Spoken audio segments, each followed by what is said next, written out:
오늘 말씀이 우리에게 구원을 주시는 생명의 말씀으로 들려지기를 바랍니다. 주일이면 저는 많은 성도님들을 만나고 또 만나면 당연히 인사를 하게 됩니다. 가만히 생각해 보니 성도님들과 인사를 나누며 가장 제가 듣고 또 제가 하는 인사 중에 이 힘을 내라는 그런 인사더라고요. 생각해 보니 여러모로 세상살이가 힘에 부치기도 하고 또 성도로 살아가며 당하게 되는 시험도 이겨내야 하니 더욱 많은 힘이 필요합니다. 어려운 이 시대를 살아가며 우리 모두 힘을 낼 수 있기를 바랍니다. 힘은 생명을 유지하고 살아가기 위해 반드시 필요한 에너지입니다. 식물이나 동물이나 생명을 가진 모든 존재는 힘이 있어야 생존할 수 있습니다. 식물은 뿌리가 흡수하는 수분과 양분을 통해 힘을 얻습니다. 동물은 음식을 통해 힘을 얻습니다. 사람들도 음식을 통해 에너지를 공급받게 됩니다. 무언가 몸에 좋은 음식을 먹어서 힘을 얻어보려 애쓰는 이유도 여기에 있습니다. 하지만 좋은 것을 많이 먹는다고 해서 필요한 모든 힘을 공급받을 수 있는 것은 아닙니다. 우리가 정신력이라고 하는 말이 있습니다. 무엇을 먹거나 몸의 움직임을 통해 에너지를 발생시키는 것이 아니라 정신적인 작용을 통해 힘이 발휘된다는 것입니다. 예를 들자면 격려를 받거나 위로를 받았을 때 또 어떤 도전이나 작업을 통해 놀라운 힘을 발휘하는 것이 바로 정신력입니다. 그런데 신앙을 가진 우리에게는 또 다른 힘의 통로가 있습니다. 이 힘은 우리의 능력과는 무관하게 위로부터 덧입혀지는 힘입니다. 바로 하나님의 사랑을 통해 덧입혀지는 은사와 능력 곧 은혜의 힘입니다. 야고보서 1장 17절 말씀인데요. 한번 볼까요? 다 같이 시작. 온갖 좋은 선물과 모든 완전한 은사는 위에서 곧 빛을 지으신 아버지께로부터 내려옵니다. 아버지는 이러이러 변함이나 회전하는 그림자가 없으십니다. 이 변함이 없으신 하나님께서 우리에게 주신 다양한 은사들 또 완전하게 좋은 것들이 있다는 것입니다. 하나님은 우리에게 힘을 주시는 분입니다. 성경은 이 놀라운 힘이 조건 없이 우리에게 주어졌다고 가르쳐주고 있습니다. 하나님께서 외아들의 목숨을 내어주기까지 우리를 사랑하셨는데 이 사랑을 깨닫게 되면 하나님께서 우리를 사랑하셨는데 그 사랑이 얼마나 크고 또 얼마나 위대한지를 깨닫게 되면 우리는 그 사랑을 통해 힘을 얻게 된다는 것입니다. 이 힘은 아주 강력합니다. 전에는 엄두도 내지 못했던 일들을 능히 감당할 수 있게 됩니다. 어떤 고난이나 시험도 이겨낼 수 있습니다. 절망에서 소망을 가질 수 있습니다. 이것이 바로 하나님께 받은 사랑의 힘이며 또한 은혜의 힘입니다. 바울은 로마서에서 이 사랑에 대해 분명하게 그리고 구체적으로 가르쳐주고 있습니다. 지난주에 로마서를 설교하면서 은혜에 대한 설명이 부족했다 싶어서 오늘은 이 말씀을 준비했습니다. 이 시간 우리가 받은 은혜를 깨닫고 새로운 힘을 얻을 수 있기를 바랍니다. 바울은 하나님께 받은 은혜가 얼마나 크고 놀라운 것인지를 설명하기 위해서 먼저 한 가지를 전제하고 있습니다. 한 가지 전제를 밝히고 있습니다. 그것은 바로 우리가 죄인이라는 사실입니다. 하나님의 은혜를 깨닫기 위한 전제, 그것은 바로 우리가 죄인이라는 사실입니다. 바울은 로마서 3장 10절에 이렇게 선언하고 있어요. 기록된 바 의인은 없나니 하나도 없다. 의인이 하나도 없다고 하는 것은 다른 말로 전부 다 죄인이라는 것입니다. 이것은 매우 중요한 사실입니다. 하나님께 받은 은혜를 제대로 알기 위해서는 먼저 이 사실, 내가 죄인이라고 하는 이 사실을 인정해야 합니다. 우리는 예수님을 믿는 사람인데 예수를 믿는다고 하는 것은 무엇입니까? 그것은 나는 죄인인데 예수님이 죄인인 나를 대신해서 죽으심으로 내가 구원을 받았음을 믿는다는 것입니다. 예수님을 믿는다는 것, 그것은 내가 죄인인데, 그래서 멸망할 수밖에 없었는데, 심판을 당할 수밖에 없었는데, 죄인인 나를 대신해서 예수님께서 십자가에 죽으심으로, 대속해 주심으로 내가 구원을 받았다. 그것을 믿는 것입니다. 예수를 믿는 믿음의 시작은 스스로 나는 죄인입니다. 이것을 인정하는 데부터 출발하는 것입니다. 만약 스스로 죄인임을 인정하지 않는다면 나를 위한 예수님의 대속이 아무런 의미가 없습니다. 내가 지은 죄가 없는데 예수님께서 나를 위해 대속해 주셨다, 나를 위해서 십자가에 못 박혀 돌아가셨다, 이게 의미가 없는 것입니다. 나는 아무 죄도 없고 죄값을 치를 일도 없는데 예수님이 나를 위해 십자가를 달리셨다고 하는 것, 그것이 무슨 의미가 있겠습니까? 십자가의 은혜를 알기 위해서는 먼저 자신의 실체, 이 자신의 실체라고 하는 것은 자신이 죄인임을 분명히 알아야 한다는 것입니다. 하나님의 아들 예수님께서 나의 죄 때문에 돌아가셨습니다. 이것은 교회에서 수없이 되풀이되는 고백 중에 하나입니다. 하지만 진실로 내가 죄인입니다, 이 사실을 구체적으로 깨닫고 인정하는 성도들은 많지 않은 것 같습니다. 여러분, 우리가 십자가에 달리신 예수님을 바라보고 십자가에 달리신 예수님을 만나야 자신이 죄인임을 깨달을 수 있습니다. 못 박혀 피 흘리시고 고통 중에 죽으신 예수님을 만나야 진정으로 자신의 죄를 깨닫고 회개할 수 있게 됩니다. 그렇지 못하면 말로는 죄인이라고 하지만 자기가 지은 죄가 어떤 것인지 정확히 알 수가 없는 것입니다. 다윗은 밧세바를 간음하고 자신의 죄를 감추기 위해 밧세바의 남편이었던 충신 우리아를 죽게 만듭니다. 그는 자신이 저지른 일이 하나님 앞에서 얼마나 엄청난 죄인지를 알지 못했습니다. 이 어마무시한 죄를, 이게 살인죄, 간음죄 아닙니까? 그런 죄를 짓고도 하나님 앞에 어떤 죄를 지었는지 그는 알지 못했습니다. 그런데 어느 날 나단 선지자가 다윗을 찾아옵니다. 그리고 이야기를 들려줍니다. 양을 많이 가진 어떤 부자가 가난한 자의 어린 양을 빼앗아 손님을 대접했다는 것입니다. 이 가난한 농부는 너무나도 가난해서 그 어린 양이 전 재산이나 다름이 없었습니다. 다윗은 이 나단 선지자의 말을 듣고 분노합니다. 정말 그 사람이 나쁜 사람이라고, 내가 가만 놔두지 않겠다고. 하지만 다윗은 그 간악한 부자가 자기 자신인 것을 알지 못했습니다.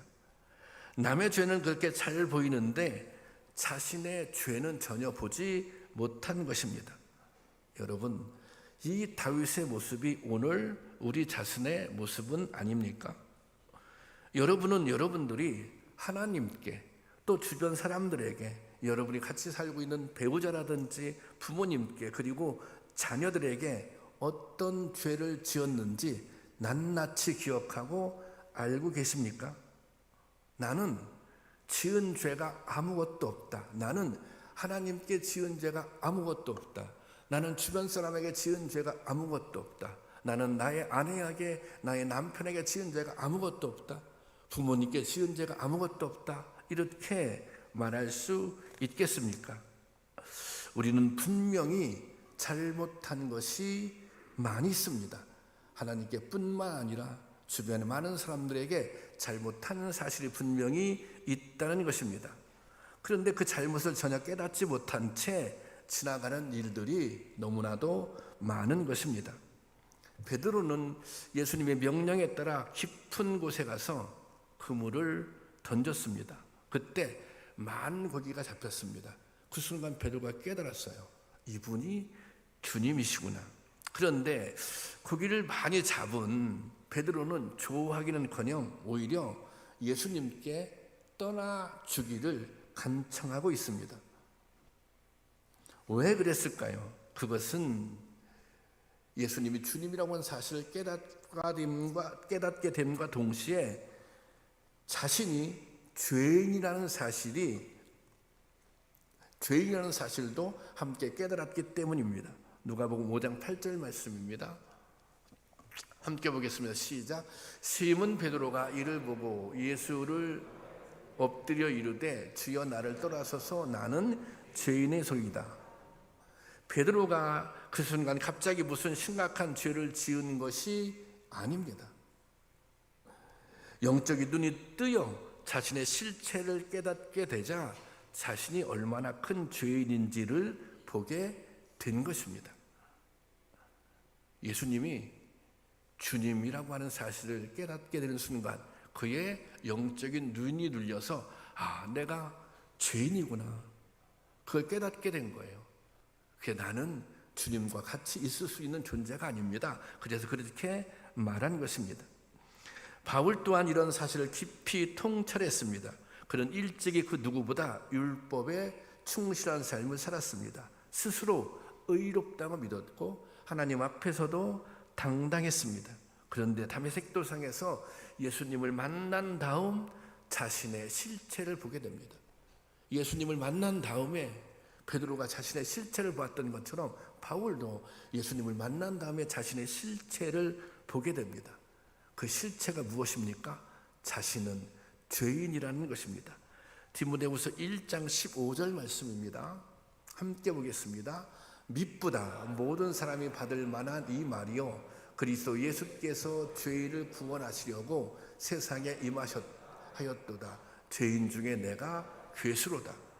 바울이 이렇게 고백하고 있는 거예요. 바울은 율법에 충실했던 사람입니다. 최선을 다해서 율법을 지키며 살았던 유대 교인입니다. 그래서 예수님을 만난 다음에 깨달았어요. 내가 정말 죄인이구나. 나는 율법을 너무너무 잘 지켰기 때문에 내가 의롭다고 생각했는데 나는 죄인이구나. 율법이라고 하는 건 막상 깨닫고 보니 내 죄가 얼마나 큰지를 깨닫게 하는 통로일 뿐이었다. 그렇게 오늘 본문에서도 고백하고 있는 것입니다. 바울이 다메섹 도상에서 예수님을 만난 다음에 자신의 실체를 알게 됐어요. 자신이 얼마나 교만한 사람인지, 자신이 얼마나 위선적인 사람인지를 알게 되었습니다. 그래서 이렇게 고백하고 있는 거예요. 나는 죄인 중에 괴수라. 예수님을 만나기 전에 다윗은 아마 이런 고백을 가지고 있었을 거예요. 나는 의인 중에 의인이라고. 여러분, 예수님이 달려 죽으신 십자가를 온전히 바라보시기 바랍니다. 그러면 우리의 죄가 깨달아질 것입니다. 여러분, 내 죄가 깨달아지는 것, 나는 십자가 앞에서 죄인입니다. 이것이 깨달아지는 것, 이것이 은혜입니다. 왜 이것이 은혜입니까? 이 순간 내가 나의 죄를 깨닫는 순간 여기서부터 구원의 길이 열리기 때문입니다. 이것을 깨닫는 순간 십자가의 은혜가 무엇인지 알 수 있기 때문입니다. 바울은 이 은혜를 깨닫게 된 것입니다. 그래서 이렇게 선포합니다. 오늘 본문 23절 말씀 보겠습니다. 다 같이 시작. 모든 사람이 죄를 범하였음에 하나님의 영광에 이르지 못하더니. 모든 사람이 죄를 범하였음에 하나님의 영광에 이르지 못하더니, 이것은 하나님의 진노 아래 있게 되었다는 거예요. 결국은 심판받을 수밖에 없는 존재라는 거예요. 자, 그 다음 절 다 같이 시작. 그리스도 예수 안에 있는 속량으로 말미암아 하나님의 은혜로 값없이 의롭다 하심을 얻은 자 되었도다. 예수 그리스도 안에 있는 속량으로, 예수님께서 십자가에 못 박혀 돌아가시는데 십자가에 못 박히신 이유가 우리의 죄를 다 대신 짊어지고 십자가에 못 박혀 돌아가셨다는 거예요. 하나님 앞에 나가는 사람은 의로워야 되거든요. 그런데 의로워졌어요. 내가 죄를 안 지어서 의로워지는 것이 아니라, 내가 의롭게 살아서 의로워지는 것이 아니라, 예수님께서 내 죄를 전부 속량했기 때문에 십자가에서, 그래서 값없이 의롭다 하심을 받았다는 거예요. 이것을 칭의라고 얘기합니다. 의롭게 칭함을 받게 되었다. 그래서 하나님께 나가게 되었다. 이것이 은혜라는 것입니다.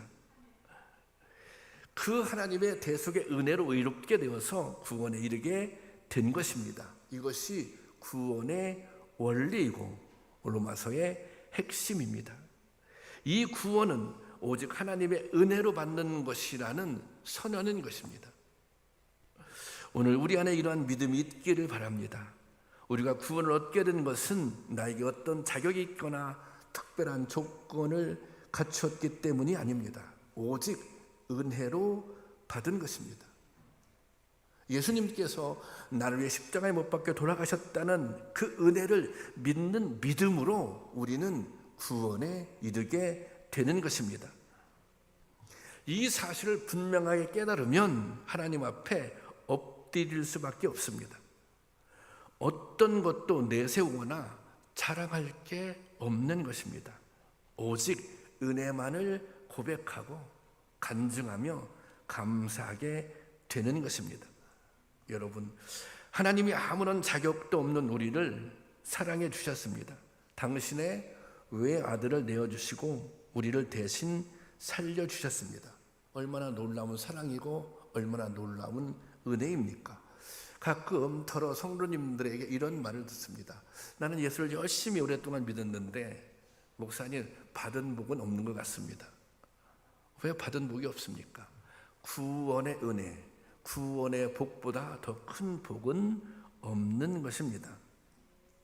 이 구원의 은혜가 오늘 우리를 힘있게 살게 하는 것입니다. 이 구원의 은혜가 우리를 소망 중에 살게 하는 것입니다. 이 구원의 은혜가 어떤 상황에서도 우리를 행복하게 살게 하는 것입니다. 매일 매 순간 이 은혜를 깨닫고 고백하며 새롭게 힘을 얻는 여러분들이 될 수 있기를 주님의 이름으로 축원합니다. 하나님은 우리에게 감히 값을 헤아릴 수 없는 사랑을 주셨습니다. 값 없는 사랑은 왜 값 없는 사랑이에요? 값으로 계산할 수 없는 사랑이기 때문에 그렇습니다. 생명은 값으로, 물질로 계산할 수 없는 것입니다. 그래서 이 값없는 사랑은 생명을 내어주신 사랑입니다. 우리는 그 사랑을 받고 그 은혜로 새로운 생명을 얻은 사람입니다. 근데 여러분은 이 사랑을 깨닫고 살아가십니까? 이 사랑 때문에 감격하고 이 사랑 때문에 감사하고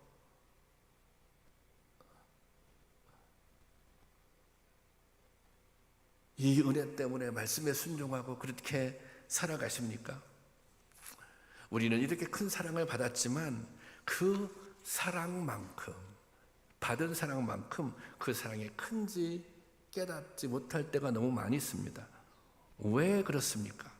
받은 사랑이 적어서 우리가 그 사랑을 깨닫지 못하는 것입니까? 저는 그 이유 중에 하나가 이런 거라고 생각해요. 나는 전혀 은혜를 받을 자격이 아무것도 없어. 나는 은혜를 받을 만한 조건도 아무것도 갖추지 못했어. 이 사실을 깨닫지 못해서일 수 있다. 은혜라고 하는 것은 내가 받을 수 있는 자격이 없는데 주어지는 거 아닙니까? 나는 정말 받을 수 없는 자격이 하나도 없는데 내가 이런 은혜를 받았네? 그러면 감격할 수밖에 없죠. 근데 그런 생각을 갖지 못하고 있다는 것입니다. 예수님께서는 자신의 죄를 깨닫고 애통하는 사람일수록 은혜를 더 깊이 깨닫게 된다고 말씀하십니다. 누가복음 7장 47절 말씀입니다. 함께 보겠습니다. 시작. 그러므로 내가 너희에게 말하지만 이 여자의 많은 죄가 용서를 받았다. 그것은 이 여자가 나를 많이 사랑했기 때문이다. 그러나 적게 용서받은 사람은 적게 사랑한다.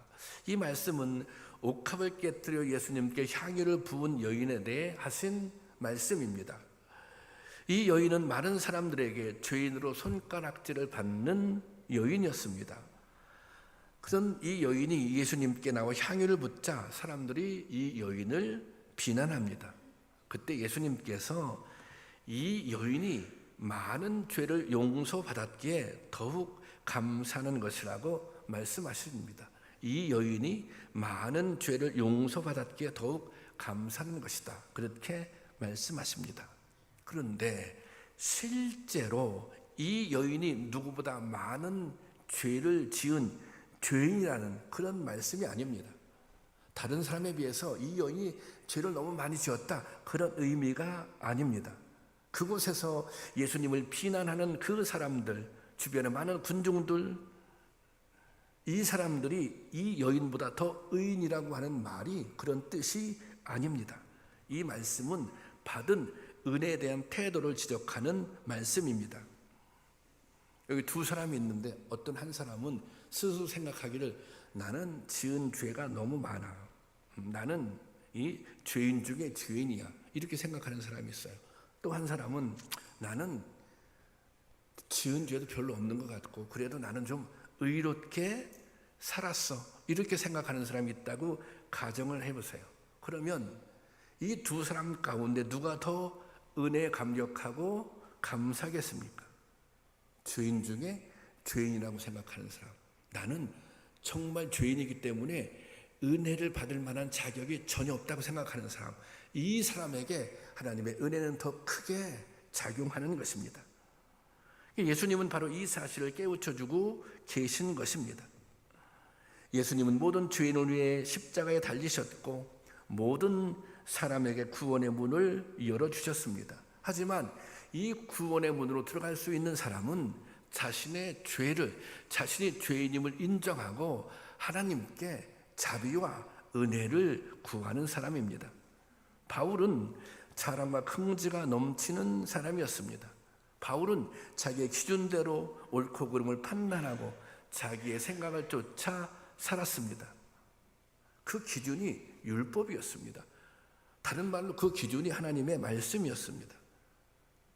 나는 나름대로 하나님의 말씀대로 살았으니 나는 의로운 사람이야, 그런 생각을 가지고 있었던 것입니다. 만약에 정말 율법을 기준으로 해서 바울이 생각했던 그런 기준으로 해서 우리의 구원 유무를 따진다면 여러분 구원받을 수 있겠습니까? 하지만 십자가의 사랑은 옳고 그름을 따지는 것이 아닙니다. 가치가 있으면 사랑하고 가치가 없으면 버리는 그런 사랑이 아닙니다. 죄인임에도 불구하고 포기하지 않고 끝까지 사랑하며 마침내 구원하시는 사랑이 바로 십자가의 사랑입니다. 바울은 자기가 이런 사랑을 받았다는 것을 깨달았습니다. 그리고 지금까지 자신이 살아온 삶이 얼마나 어리석고 헛된 것인지를 알게 되었습니다. 자신은 스스로 의롭다고 생각했는데, 자신은 스스로 말씀을 따라 잘 살고 있다고 생각했는데 그 자신이 얼마나, 그런 자신의 삶이 얼마나 헛된지를 깨달은 것입니다.